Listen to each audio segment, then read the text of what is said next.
All right. Welcome to another deep dive. Yeah, absolutely. I'm super excited about this one. Yeah. This one is of the social cycle, and it's something that you had sent over to us. Yeah. And at first glance, it kind of looks like a standard, historical model. Right. But the way that it's presented in the material is so much more dynamic. Yeah. It's really interesting how they present this cyclical model as this progressive force. Yeah. Almost a spiral movement, you could say. Yeah. Constantly pushing towards a greater expansion of consciousness and not just this flat repetition of the same events over and over again. Yeah, and the way that this upward trend unfolds, it's through 4 distinct but interconnected stages. Right. And we'll go through these stages, but it's the Shudra era, the Kshatriya era, the Vipran era, and the Vaishyan era. Exactly. So we have the laborer, the warrior, the intellectual, and the merchant. Right, exactly. Yeah. And that's what we want to do today. We want to go beyond just defining these stages. Yeah. And look at how this framework can illuminate potential pathways for future progress, I think this is really about having an optimistic perspective on how societies evolve, where they might be headed. Absolutely. So let's get into it. Okay. Let's start off with this idea of inevitable progression and the spiral, because if you pointed out, the social cycle describes these kind of recurring societal phases, right? Right. So we see that movement from the initial focus on labor, then moving to the warrior phase, the intellectual phase, and finally culminating in the merchant class. Right. Yeah. It's almost like looking at the seasons. Yeah. They come and they go. They come and go. But every year you have new growth. Exactly. And it's built upon what was there before. Yeah, and I think the important point here is that we're not just simply repeating the cycle endlessly. Right. The material is very clear that it's a spiral movement, and that means there's a definite upward climb. Okay. A continuous expansion of consciousness. So we're not destined to relive history exactly as it was. Right. We're not just going in circles. Wow. There's forward momentum built in. Okay. You can almost imagine a spiral staircase as an analogy. Yeah. You're circling as you ascend each level. You might be encountering similar views from different angles. Yeah. But with each turn, you're undeniably higher up. Right. And I think that's the essence of the social cycle. Okay. Recurring patterns, but ultimately leading to societal progress. That makes perfect sense. Mm-hmm. So let's break down these individual eras. Yeah. And see how they contribute to this overall journey, All right. Let's start with the Shudra era. Okay. What's the core contribution of this kind of foundational stage? Well, the Shudra era is really the bedrock of human development. Oh. It spans this vast expanse of time from our earliest origins right up to the formation of those very rudimentary societies. Okay. And its defining characteristic is this profound dependence on the natural world. Right. Survival was paramount. Yeah. Humans were learning to interact with and navigate their material surroundings. So this is really about acquiring those basic survival skills, learning to harness the environment in basic ways. Exactly. Yeah. Think about early humans developing basic tools. Right. A sharpened stone for cutting a rudimentary shelter for protection. Yeah. And while this might seem primitive, it's absolutely vital, because this is where we cultivate those essential skills. Yeah. We gain that initial understanding of the physical world. Right. Just to give it some more context for our listeners, think about the very first time that humans cooperated to hunt. Right. Or, to come up with those early forms of communication. Yeah. That really forms the seeds for all these advancements. Okay. So all right, so from that initial reliance on nature, we transition into the Kshatriya era, this age of the warrior. Right. And it sounds like this is a pretty big shift towards more dynamic social interactions. Mm-hmm. And the beginnings of more complex organization. Absolutely. And the text points out that because of encounters with a challenging environment and even conflicts between groups, the human mind had to evolve. Good. It had to develop greater complexity, capacity, and resilience. Right.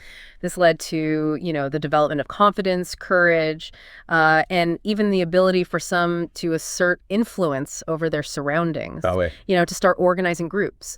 Think about early nomadic tribes developing strategies for hunting or defense. Right. So we're starting to see the emergence of leadership. Exactly. The ability to organize, to provide protection. Right. And establish that sense of collective strength. Absolutely. And what's particularly interesting is that the text points out that early on in this phase, there's a significant presence of matriarchal structures.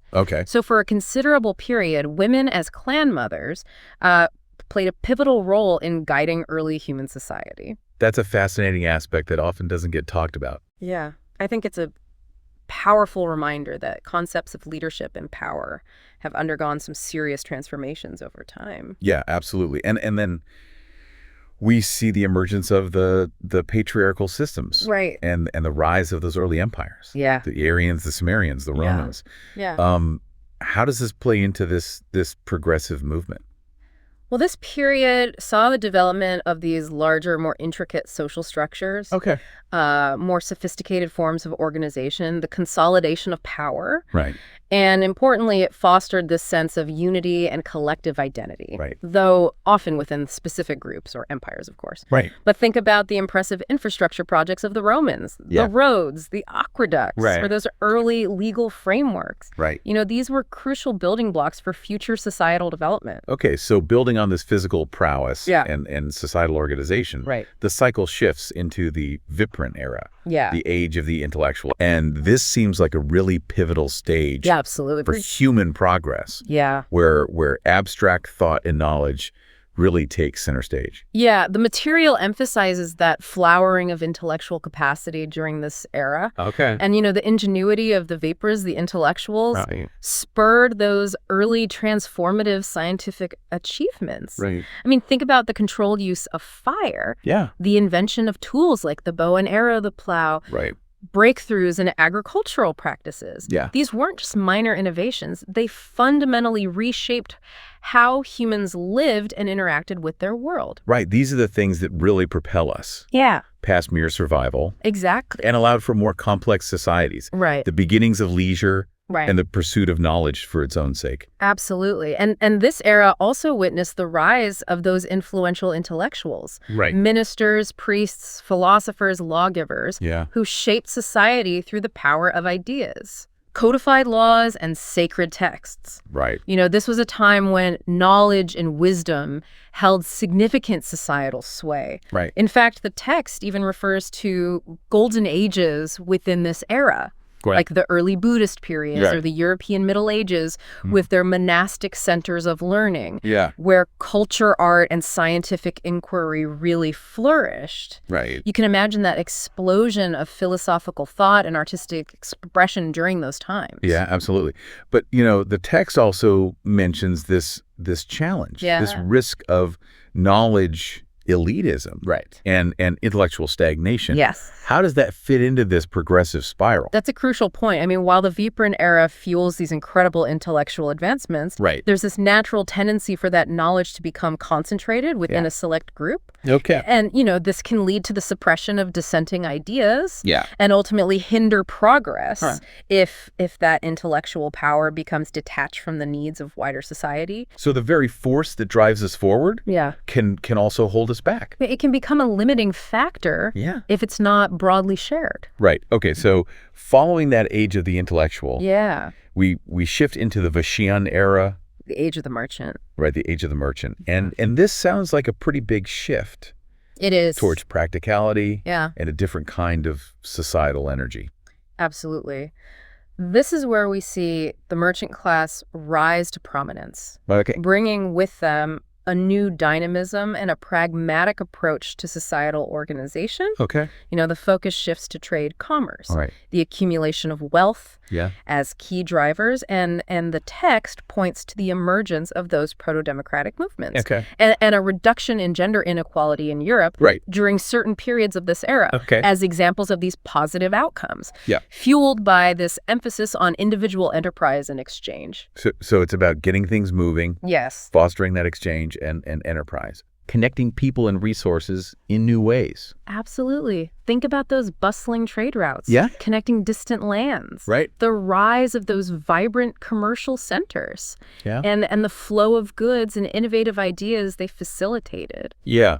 But then again, the text also cautions us about some downsides. Yeah. Particularly this relentless pursuit of profit. Right. Well, the inherent logic of the merchant era, Yeah. the drive for profit maximization, Right. can lead to some negative consequences. Okay. If not balanced by some broader ethical consideration. So what kind of consequences are we talking about?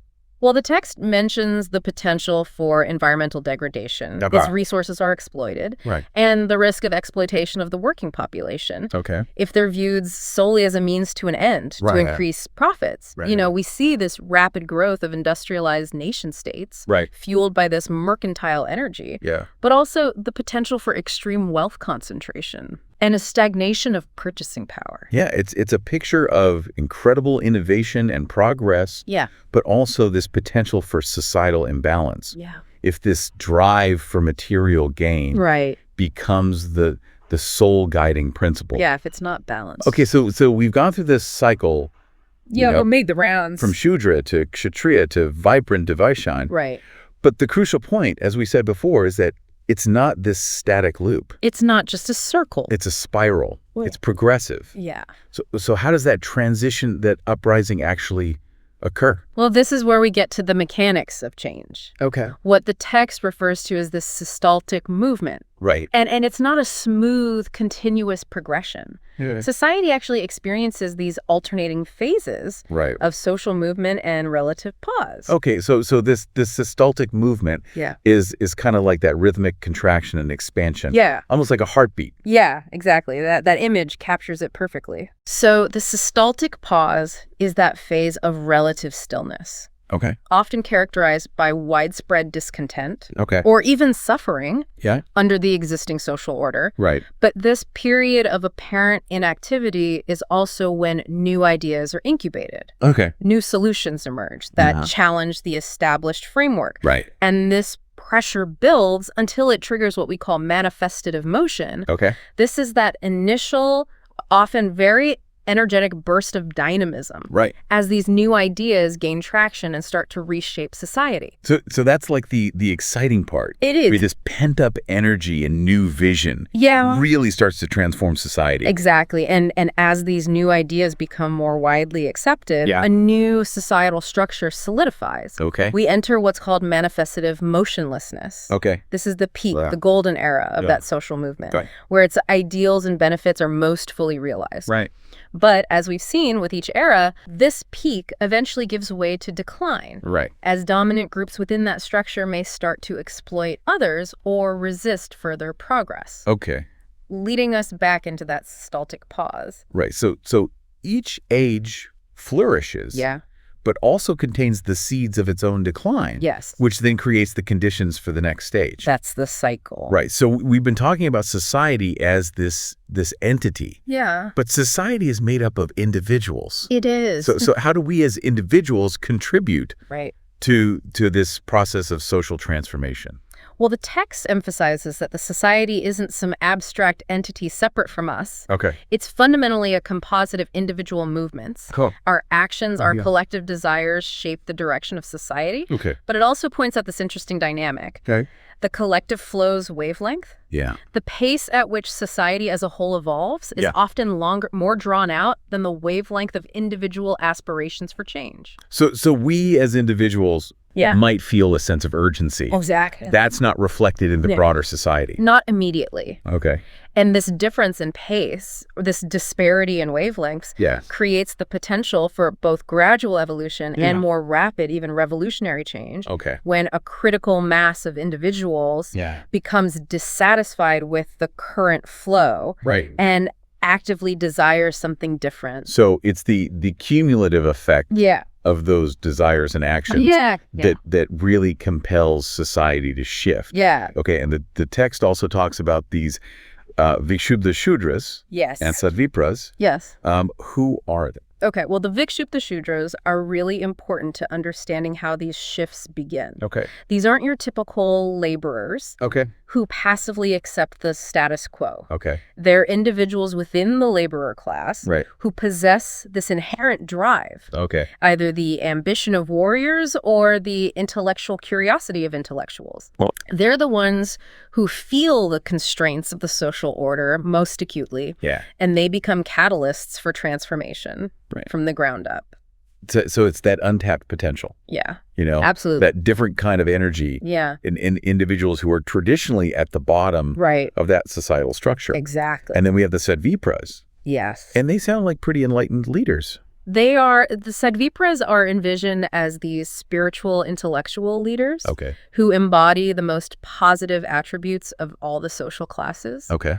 They're guided by this universal ideology and a commitment to selfless service. Okay. They work tirelessly for the well-being and progress of all members of society. Okay. In fact, Sri P.R. Sarkar, the originator of this theory, defined them as those who are deeply spiritual, who love human beings above everything else, and who are absolutely selfless. Wow. They consider themselves to be the genuine servant of mankind. Okay, so it's like these ideal leaders. Yeah. Totally focused on the greater good. Yeah. Rather than, not on narrow self-interest. Right, exactly. Yeah. So how do they drive this change?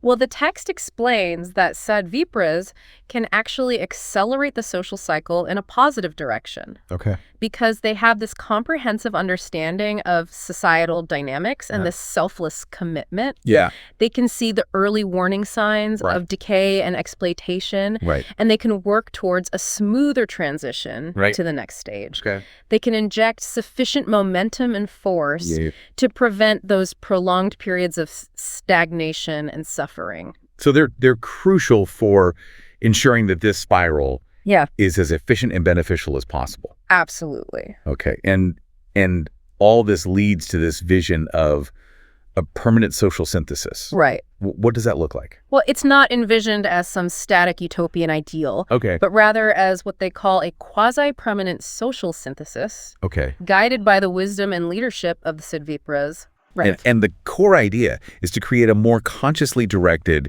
and continuously progressive movement, transitioning from what the text describes as the kingdom of necessity, where survival and basic needs dominate, towards a kingdom of freedom, where human potential can be more fully realized on all levels. So it's not a fixed endpoint. It's this ongoing process of improvement and growth. Exactly. And this is all rooted in the progressive utilization theory. Yes, or Prout, as it's often called. Prout, right.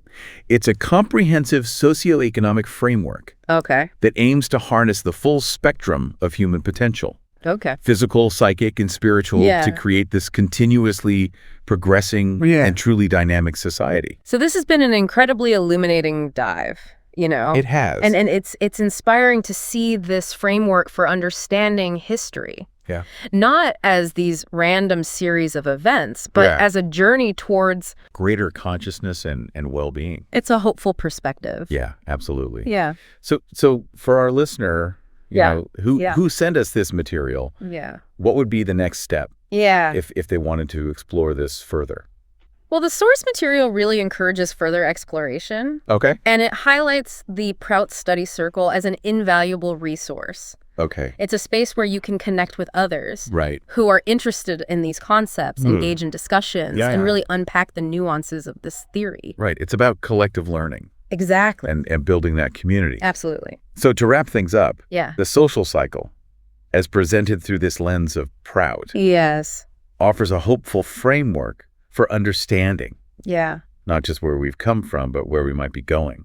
Right. It's not just recognizing these recurring patterns, but actively engaging with this upward spiral, driven by the inherent dynamism of human society and our potential for growth in consciousness and well-being. And it underscores the role of individuals. Yes. Both, in terms of that initiative and in terms of leadership. Absolutely. In steering this progress. And striving for that more equitable, sustainable, and consciously directed future. That's the goal. So this is really making me think, about my own capacity to contribute. Me too. To be a participant in this journey. Absolutely. So I'll leave our listener with this thought. Reflecting on these cycles and this potential for conscious direction. how might your own unique talents, passions, and perspectives contribute to this ongoing spiral movement of society? That's a great question. Towards a brighter future? It's a question worth exploring. It is. So thank you for joining us. Thank you. For another deep dive.